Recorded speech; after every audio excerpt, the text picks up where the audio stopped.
My father stopped reading. "Go on," I said. "Lost my place," he said. And I waited there, still weak with pneumonia and wet with fear, until he started reading again.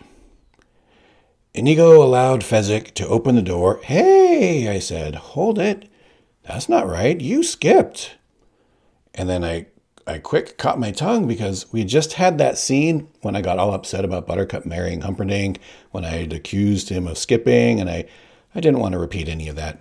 "Daddy," I said, "I don't mean anything, but wasn't the prince sort of running towards the zoo? And then next thing you said was about Inigo, and maybe, shouldn't there be a page or like that in between?" My father started to close the book. "I'm not fighting. Please don't close it." "It is not for that," he said. And then he looked at me for a long time. "Billy," he said. He almost never called me that. I loved it when he did. Anybody else, I hated it. But when the barber did it, I don't know, I just kind of melted. "Billy, do you trust me?" "Oh, what is that? Of course I do." "Billy, you've got pneumonia. You're taking this book very serious. I know because we've already fought it once about it." "I'm not fighting anymore. Listen to me. I never lied to you yet, did I? Okay?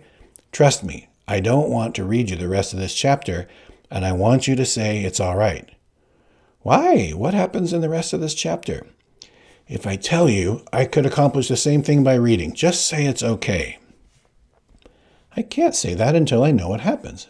"But tell me what happens, and I'll tell you if it's okay. And I promise, if I don't want to hear it, you can skip on to Inigo." "You won't do me this favor?" "Oh, you won't do me this favor? I'll sneak out of bed when you're asleep.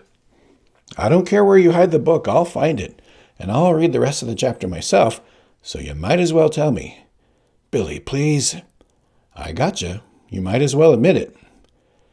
My father sighed this terrible sound. I knew I had him beaten then. "Wesley dies," my father said. I said, "What do you mean Wesley dies? You mean dies?" My father nodded. "Prince Humperdinck kills him." "He's only faking, though, right?" My father shook his head and closed the book all the way. "Oh, crap," I said, and I started to cry. "I'm sorry," my father said. "I'll leave you alone." And he left me. "Well, who gets Humperdinck?" I screamed after him. He stopped in the hall. "I don't understand." "Who kills Prince Humperdinck at the end? Somebody's got to get him. Is it Fezzik? Who?" "Nobody kills him. He lives." "You mean he wins, Daddy?" "What did you read me this thing for?" And I buried my head in the pillow, and I never cried like that again. Not once to this day. I could feel almost my heart emptying into my pillow.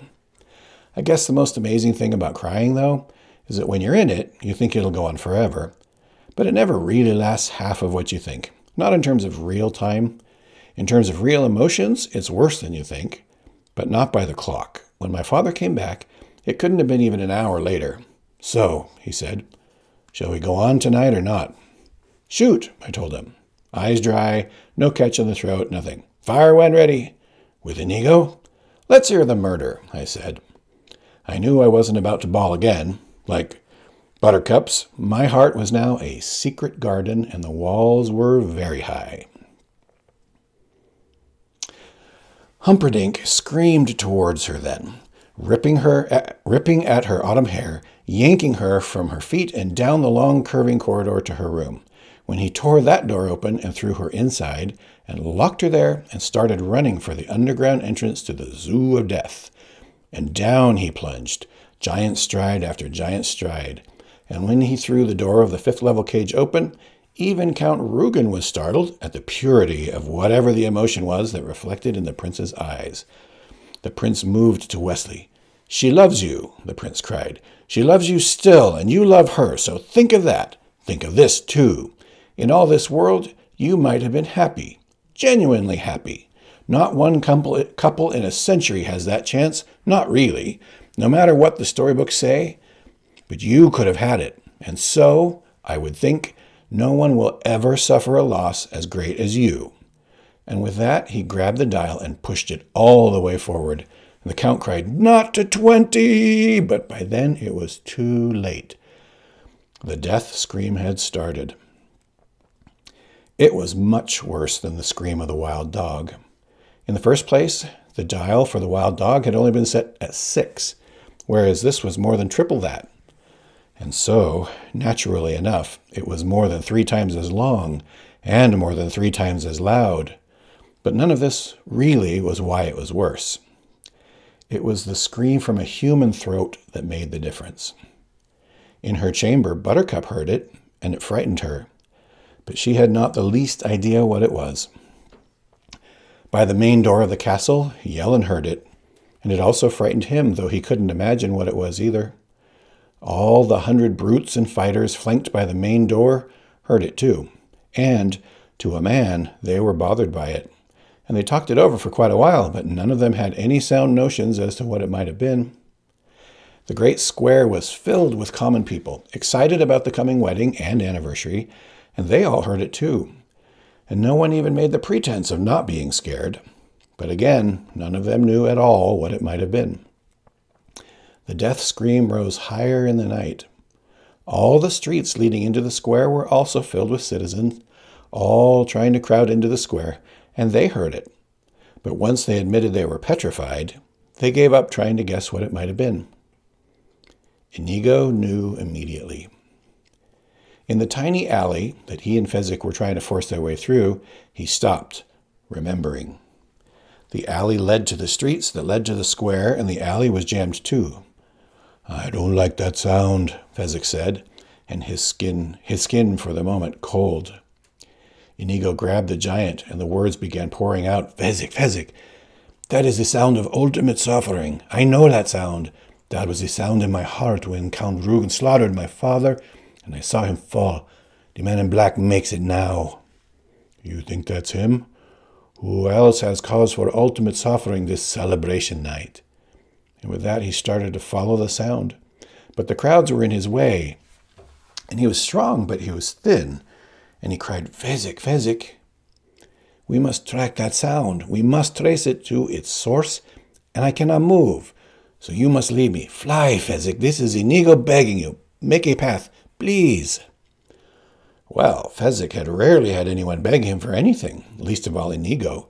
And when something like that happened, you did what you could. So Fezzik, without waiting, began to push forward. Lots of people. Fezzik pushed harder. Lots of people began to move out of Fezzik's way fast. The death scream was starting to fade now, fading in the clouds. "Fezzik," said Inigo, "all your power now." Down the alley Fezzik ran, people screaming and diving to get out of his way, and in his footsteps Inigo kept pace. And at the end of the alley was the street, and the scream was fainter now. But Fezzik turned left and into the middle of the street, and he went, and he owned it.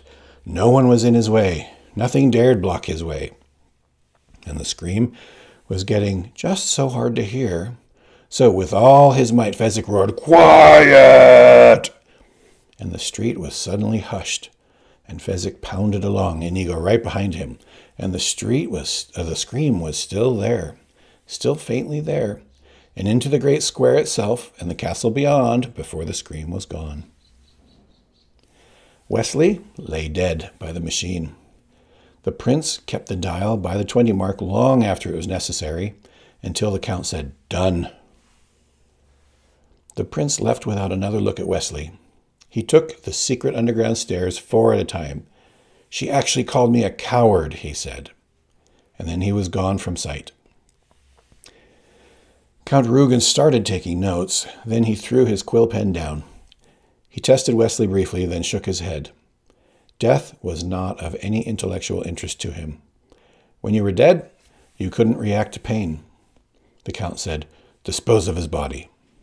Because even though he couldn't see the albino, he knew the albino was there. It was really a shame, he realized, as he mounted the stairs after the prince. You just didn't come across victims like Wesley every day of the year. When they were gone, the albino came out, pulled the cups from the corpse, decided to burn the body on the garbage pyre back behind the castle, which meant a wheelbarrow. He hurried up the underground stairs, came out the secret entrance, moved quickly to the main tool shed. All the wheelbarrows were buried at the back of the rear wall, behind the hoes and rakes and hedge trimmers. The albino made a hissing sound of displeasure and began to pick his way past all the other equipment. This kind of thing always seemed to happen to him when he was in a hurry.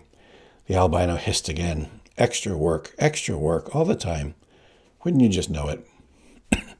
He finally got the barrow out and was just passing the false and deadly supposed main entrance to the zoo when "I'm having the devil's own trouble tracking that scream" was spoken to him.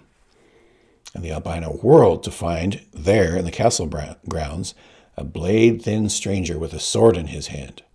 The sword suddenly flicked its way to the albino's throat. "Where is the man in black?" the swordsman said.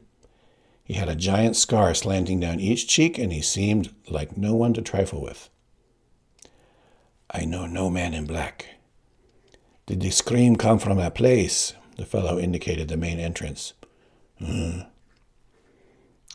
the throat that it came from. I need this man, so be quick."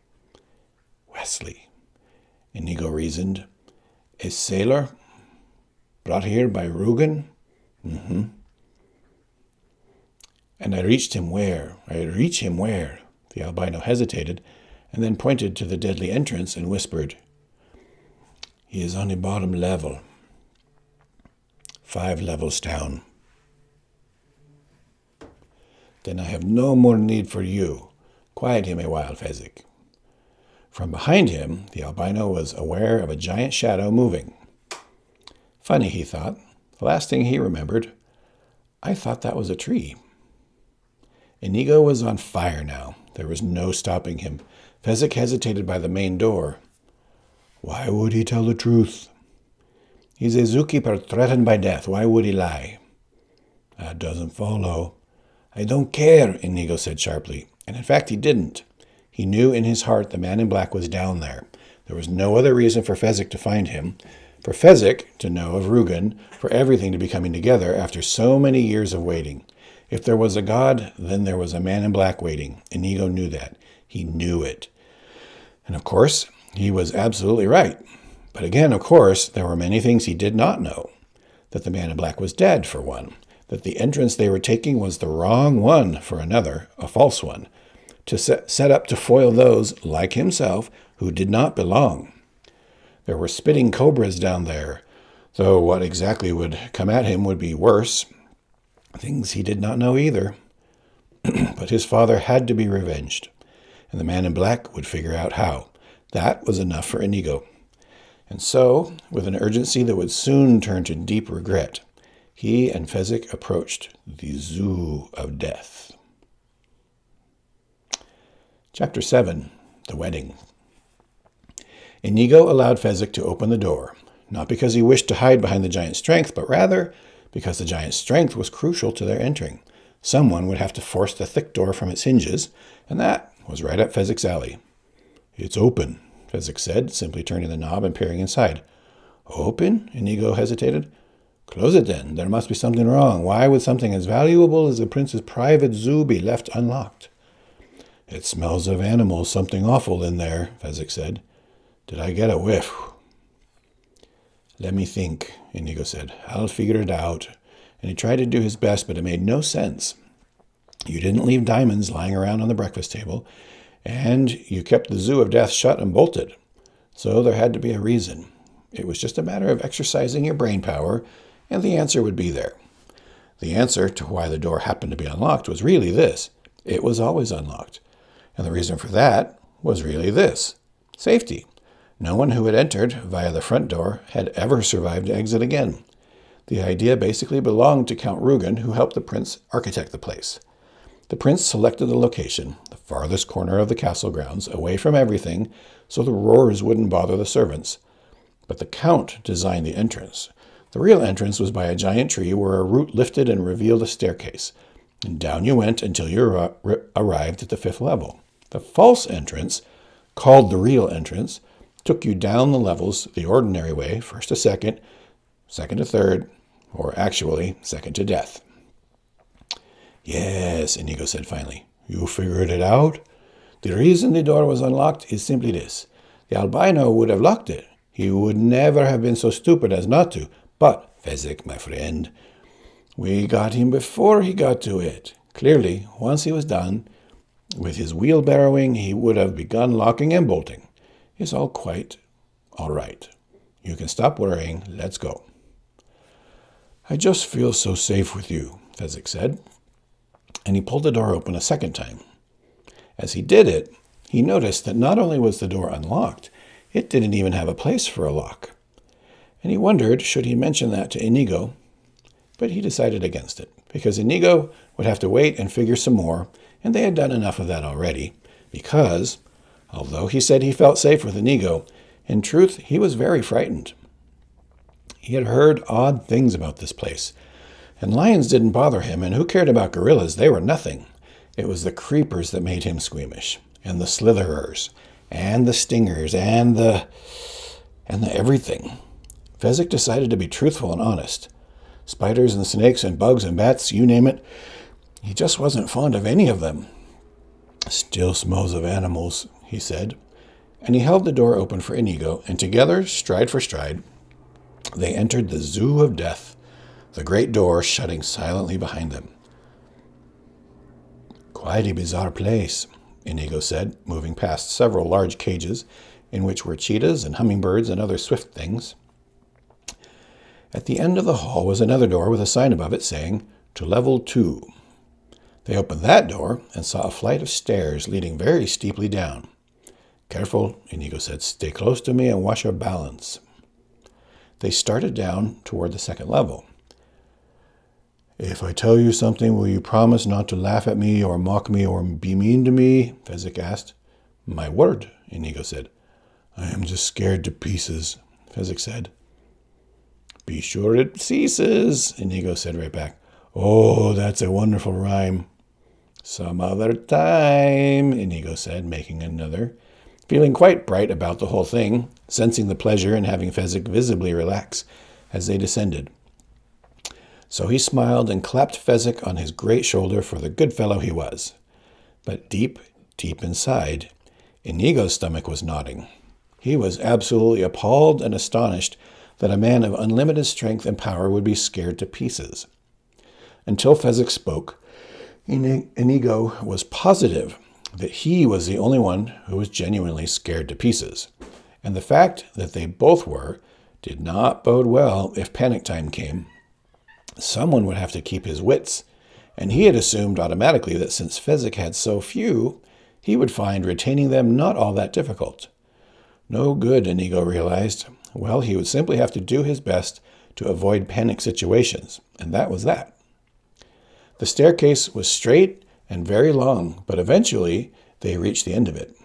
Another door. Fezzik gave it a push. It opened. Another door lined with cages. Big ones, though, and inside, great baying hippos, and a 20-foot alligator thrashing angrily in shallow water. We must hurry, Inigo said, picking up the pace, as much as we might like to dawdle. And he half ran toward a sign that said, to Level 3.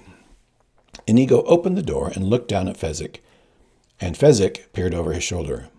Inigo said. This staircase was different.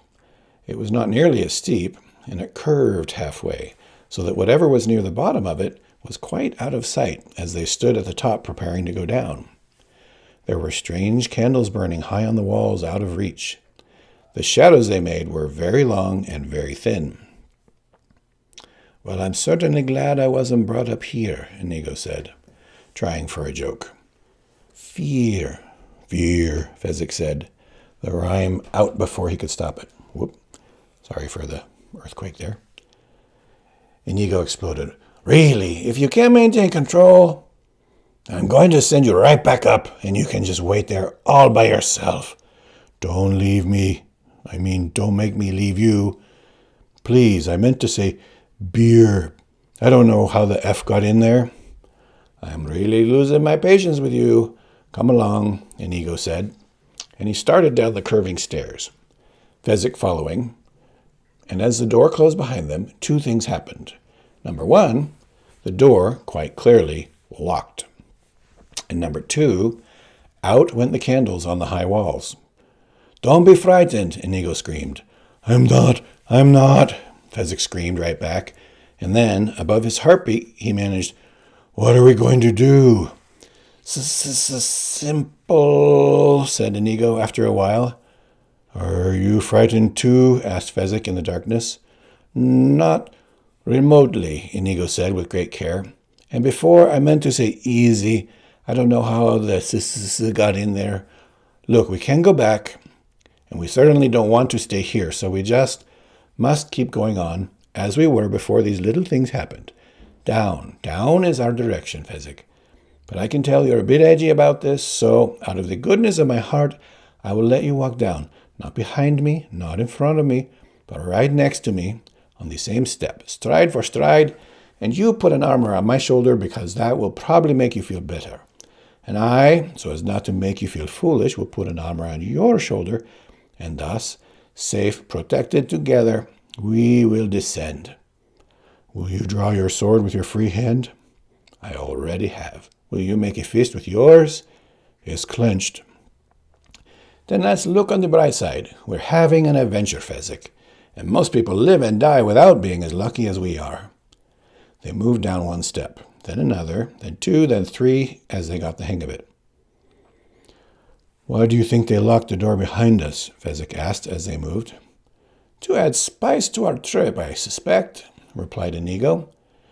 It was certainly one of his weaker answers, but the best he could come up with. Here's where the turn starts, said Fezzik, and they slowed, making the sharp turn without stumbling, continuing on down. And they took away the candles for the same reason, spice? Most likely. Don't squeeze me quite so hard. Don't you squeeze me quite so hard. But then they knew they were for it. There has been, for many years, a running battle among jungle zoologists as to just which of the giant snakes is the biggest. The anaconda men are forever trumpeting the Orinoco specimen that weighed well over 500 pounds, while the python people never fail to reply by pointing out that the African rock, found outside Zambezi, measured 34 feet 7 inches. The argument, of course, is silly, because biggest is a vague word, having no value whatever in arguments if one is serious. But any serious snake enthusiast would admit, whatever his schooling, that the Arabian Garstini, though shorter than the python and lighter than the anaconda, was quicker and more ravenous than either. And this specimen of Prince Humperdinck's was not only remarkable for its speed and agility, it was also kept in a permanent state just verging on the outskirts of starvation. So the first coil came like lightning as it dropped from above them and pinioned their hands, so the fist and the sword were useless. And the second coil imprisoned their arms. Do something, Inigo cried. I can't. I'm caught. You do something. Fight it, Fezzik. It's too strong for me. Nothing is too strong for you.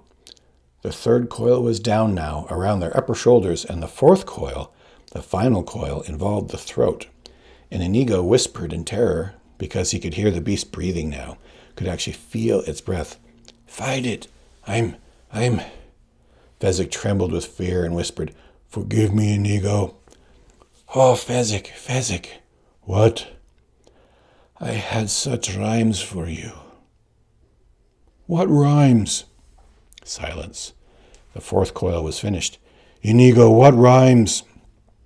Silence. Snake breath. Inigo, I want to know the rhymes before I die. Inigo, I really want to know. Inigo, tell me the rhymes, Fezzik said. By now he was very frustrated, and, more than that, he was spectacularly angry, and one arm came clear of one coil, and that made it... Earthquake. Not really. Cat. He was very frustrated, and more than that, he was spectacularly angry, and one arm came clear of one coil, and that made it a bit less of a chore to fight free of the second coil. And that meant he could take that arm and bring it to the aid of the other arm. And now he was yelling it out, "You're not going anywhere until I know those rhymes." And the sound of his own voice was really very impressive, deep and resonant. And who was this snake anyway, getting in the path of Fezzik when there were rhymes to learn? And by this time, not only were both arms free of the bottom 3 coils, but he was furious at the interruption, and his hands grabbed towards the snake breath. And he didn't know if snakes had necks or not, but whatever it was that you called the part that was under its mouth, that was the part he had between his great hands. And he gave it a smash against the wall. And the snake hissed and spit, but the 4th coil was looser. So Fezzik smashed it again and a 3rd time, and then he brought his hands back for a bit of leverage, and he began to whip the beast against the wall like a native washerwoman beating a skirt against rocks. When the snake was dead, Inigo said, "Actually, I had no specific rhymes in mind. I just had to do something to get you into action." Fezzik was panting terribly from his labors. "You lied to me, is what you're saying? My only friend in all my life turns out to be a liar?" He started tromping down the stairs, Inigo stumbling after him. Fezzik reached the door at the bottom and threw it open and slammed it, with Inigo just managing to slip inside before the door crashed shut. It locked immediately. At the end of this corridor, the "to level 4" sign was clearly visible, and Fezzik hurried toward it. Inigo pursued him, hurrying past the prisoners, the spitting cobras, the gaboon vipers, and perhaps most quickly lethal of all, the lovely tropical stonefish from the ocean outside India. "I apologize," Inigo said. "One lie in all these years, that's not such a terrible average when you consider it saved our lives." "There's such a thing as principle," was all Fezzik would answer. And he opened the door to that level that led to the 4th level.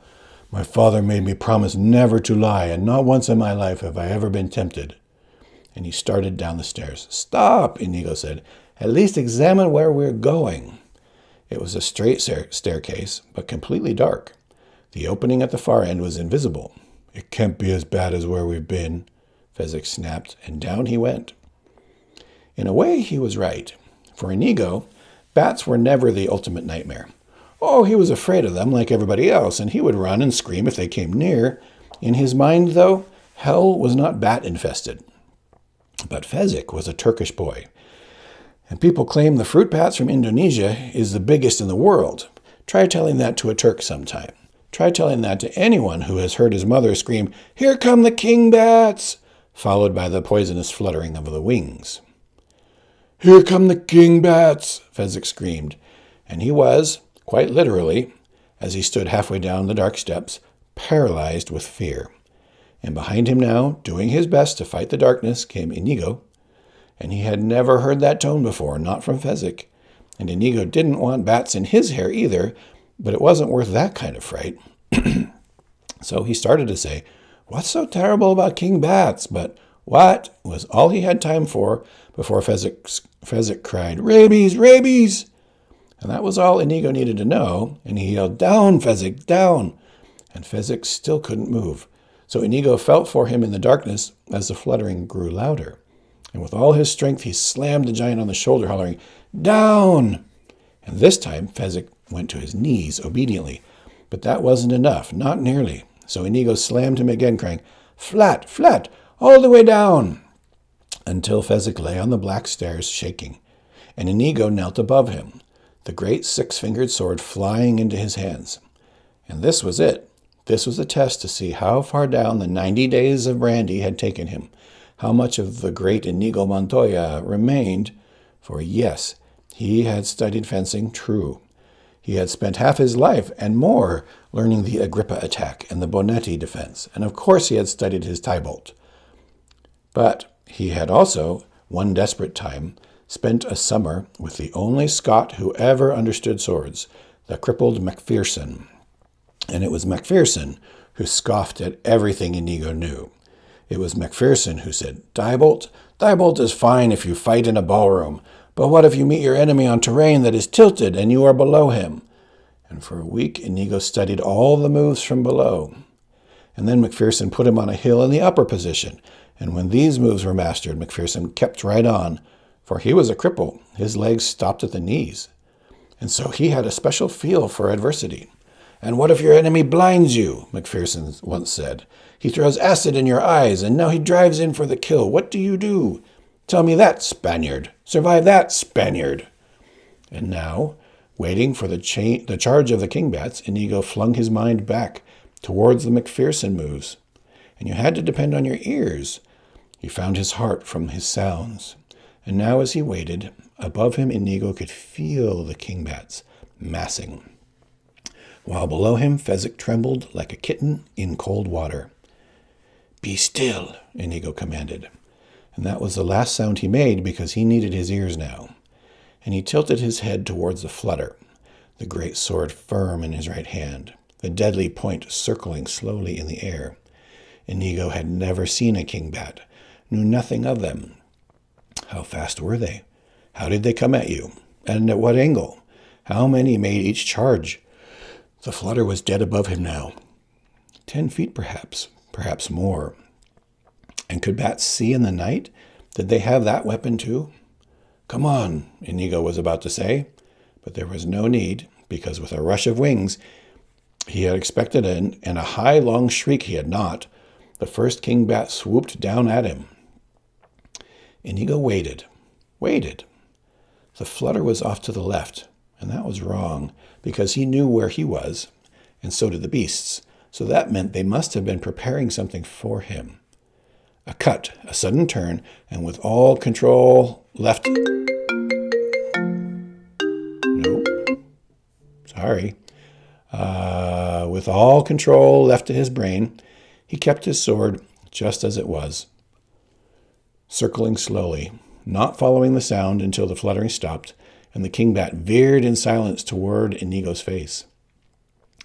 The 6-fingered sword drove through like butter.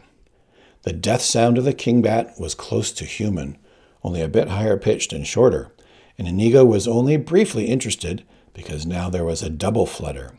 They were coming at him from 2 sides, and one right and one left. And Macpherson told him always move from strength to weakness. So Inigo stabbed first to the right and then drove left, and 2 more almost human sounds came and went. The sword was heavy now. 3 dead beasts changed the balance, and Inigo wanted to clear the weapon, but now another flutter, a single one, and no veering this time, straight and deadly for his face. And he ducked, and he was lucky. The sword moved up and into the heart of the lethal thing, and now there were 4 skewered on the sword of legend. And Inigo knew he was not about to lose this fight, and from his throat came the words, "I am Inigo Montoya, and still the wizard. Come for me." And when he had heard 3 of them fluttering, he wished he had been just a bit more modest, but it was too late for that. So he needed surprise, and he took it, shifting position against the beast, standing straight, taking their dives long before they expected it. And now there were 7 kingbats, and his sword was completely out of balance, and that would have been a bad thing, a dangerous thing, except for one important aspect. There was silence now in the darkness. The fluttering was done. "Some giant you are," Inigo said then, and he stepped over Fezzik and hurried down the rest of the darkened stairs. Fezzik got up and lumbered after him, saying, "Inigo, listen, I made a mistake before. You didn't lie to me, you tricked me. And Father always said tricking was fine. So I'm not mad at you anymore. Is that all right with you? It's all right with me." They turned the knob on the door at the bottom of the black stairs and stepped onto the 4th level. Inigo looked at him. "You mean you'll forgive me completely for saving your life, if I completely forgive you for saving mine?" "You're my friend, my only one." "Pathetic, that's what we are," Inigo said. "Athletic." "Hey, that's very good," Inigo said. So Fezzik knew that they were fine again. They started toward the sign that said, "To level 5, passing strange cages." "This is the worst yet," Inigo said. And then he jumped back because behind a pale glass case, a blood eagle was actually eating what looked like an arm. And on the other side there was a great black pool, and whatever was in it was dark and many-armed, and the water seemed to get sucked towards the center of the pool where the mouth of the thing was. "Hurry," Inigo said, and he found himself trembling at the thought of being dropped into the black pool. They opened the door and looked down toward the 5th level. Stunning. In the first place, the door they opened had no lock, so it could not trap them. And in the second place, the stairs were all brightly lit. And in the third place, the stairs were absolutely straight. And in the fourth place, it wasn't a long flight at all. And in the main place, there was nothing inside. It was bright and clean and totally, without the least doubt, empty. "I don't believe it for a minute," Inigo said, and, holding his sword at the ready, he took the first step down. "Stay by the door. The candles will go out any second." He took a second step down. The candles stayed bright. A third step. The fourth. There were only about a dozen steps in all, and he took 2 more, stopping in the middle. Each step was perhaps a foot in width, so he was 6 feet from Fezzik, 6 feet from the large, ornate, green-handled door that opened onto the final level. "Fezzik?" From the upper door. "What?" "I'm frightened." "It looks all right, though." "No, it's supposed to. That's to fool us. Whatever we've gotten by before, these must be worse." "But there's nothing to see, Inigo." Inigo nodded. "That's why I'm so frightened." He took another step down towards the final ornate green-handled door. Another. 4 steps to go. 4 feet to go. 48 inches from death. Inigo took another step. He was trembling now, almost out of control. "Why are you shaking?" Fezzik from the top. "Death is here. Death is here." He took another step down. 24 inches to dying. "Can I come join you now?" Inigo shook his head. "No point in your dying too." "But it's empty." "No, death is here." Now he was out of control. "If I could see it, I could fight it." Fezzik didn't know what to do. "I am Inigo Montoya, the wizard. Come for me." He turned around and around, sword ready, studying the brightly lit staircase. "Now you're scaring me," Fezzik said, and he let the door close behind him and started down the stairs. Inigo started up after him, saying, "No."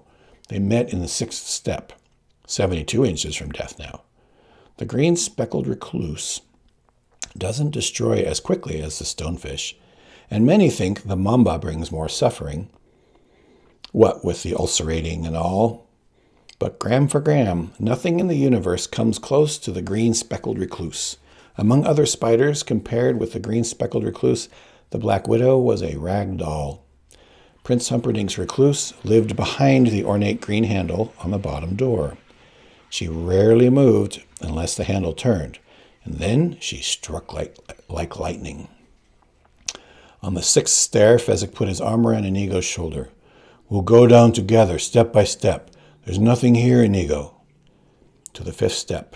There has to be. "Why?" "Because the prince is a fiend, and Rugen is his twin in misery. And this is their masterpiece." They moved to the 4th step. "That's wonderful thinking, Inigo," Fezzik said, loud and calmly, but inside he was starting to go to pieces. Because here he was, in this nice, bright place, and his one friend in all the world was cracking from the strain. And if you were Fezzik, and you hadn't much brain power, and you found yourself 4 stories underground in a zoo of death, looking for a man in black that you really didn't think was down there, and the only friend you had in all the world was going quickly mad, what did you do? 3 steps now. If you were Fezzik, you panicked. Because if Inigo went mad, that meant the leader of this whole expedition was you. And if you were Fezzik, you knew that the last thing in the world you could ever be was a leader. So Fezzik did what he always did in a panic situation. He bolted. He just yelled and jumped for the door and slammed it open with his body, never even bothering with the niceties of turning that pretty green handle. And as the door gave behind his strength, he kept right on running until he came to the giant cage, and there, inside and still, lay the man in black. Fezzik stopped then, relieved greatly, because seeing that silent body meant one thing. Inigo was right. And if Inigo was right, he couldn't be crazy. And if he wasn't crazy, then Fezzik didn't have to lead anybody anywhere. And when that thought reached his brain, Fezzik smiled. Inigo, for his part, was startled at Fezzik's strange behavior. He saw no reason for it whatever, and was about to call after Fezzik when he saw a tiny green speckled spider scurrying down from the door handle. So he stepped on it with his boot as he hurried to the cage. Fezzik was already inside the place, kneeling over the body. "Don't say it," Inigo said, entering. Fezzik tried not to, but it was on his face. "Dead." Inigo examined the body. He had seen a lot of corpses in his time. Dead. Then he sat down miserably on the floor and put his arms around his knees and rocked back and forth like a baby. Back and forth, and back. It was too unfair. You expected unfairness if you breathed. But this went beyond that. He, Inigo, no thinker, had thought. Hadn't he found the man in black? He, Inigo, frightened of beasts and crawlers and anything that stung, had brought them down the zoo unharmed. He had said goodbye to caution and stretched himself far beyond any boundaries he had ever dreamed he possessed. And now, after such effort, after being reunited with Fezzik on this day of days, for this one purpose, to find the man, to help him find a plan, to help him revenge his dead Domingo, gone. All was gone. Hope? Gone. Future? Gone. All the driving forces of his life? Gone. Snuffed out. Beaten. Dead. "I am Inigo Montoya, the son of Domingo Montoya, and I do not accept it."